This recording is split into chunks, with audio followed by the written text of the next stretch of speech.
الآن يغادر في هذه اللحظات بعدما كانت لحظات جميلة بحضور صاحب السمو الشيخ محمد بن راشد آل مكتوم. يوم كبير حقيقة للبطولة، حضور مميز لتحدي الإمارات للفرق التكتيكية. يا لها من صورة جميلة، ويا حظكم الآن هنا أيضا الفريق البرازيلي أنهى، والآن هنا الفريق القادم الفريق الأوزبكي.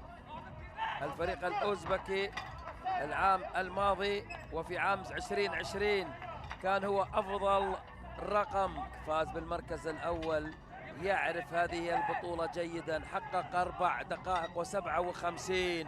لاحظ الصورة الآن مع أقوى المنطلقين لهذا اليوم، ربما الرقم القياسي لحد هذه اللحظة يسجل باسم أوزبكستان. في سنة 2020 تفوق هذا الفريق، نعم تفوق هذا الفريق. شوف الآن هنا في الصورة وصولهم إلى رقم مميز، نتحدث عن رقم مميز كسر الرقم الذي كان عليه الفريق الرواندي، أقل من دقيقة و10 ثواني أنهوا بأقل من دقيقة و10 ثواني أنهوا اللاين الأول، وفي دقيقة ونصف وصلوا إلى هنا رقم خرافي لأوزبكستان. نعم إنه رقما عالميا جديدا هنا في هذه اللحظات. من سوف يستطيع أن يكسر هذا الرقم مستقبلا؟ من سوف يكسر هذا الرقم مستقبلا؟ الله! التعامل مع البكرة، التعامل مع البكرة بهذه الصورة الملهمة، ملهمة للبقية. لاحظ معي العناصر كيف تتعامل الآن هنا. سرعة فائقة، سرعة فائقة، لياقة بدنية، وأيضا الآن الاستمرارية. دقيقتين في هذا المكان، الرقم مميز.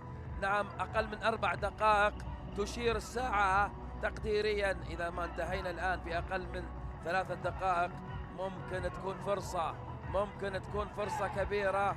هنا آخر عنصر يتعامل بسرعة، بقوة، بشدة، نعم ينهيها، يصل إلى الأصفر.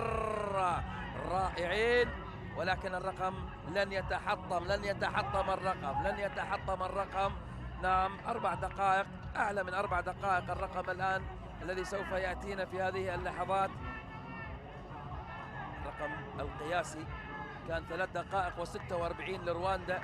هذا الفريق في عام 2020 كان عنده رقم قياسي، أتذكر هذا الرقم القياسي في سنة 2020، ولكنه كان في 4 دقائق، كان في 4 دقائق و57، أقل ب3 ثواني عن 5 دقائق.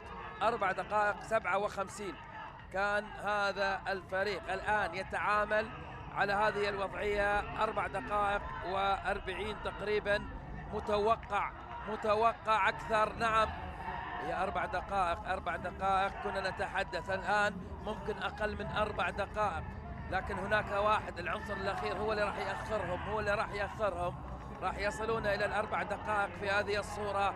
ولكن قوة أداء الفريق الأوزبكي. أوزبكستان يوم قوي لهذا الفريق. الآن الزمن يشير إلى 4 دقائق.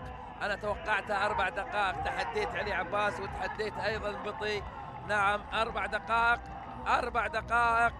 دقائق بالتمام والكمال. نجحت اليوم، غلبت علي عباس وغلبت أيضا بطي.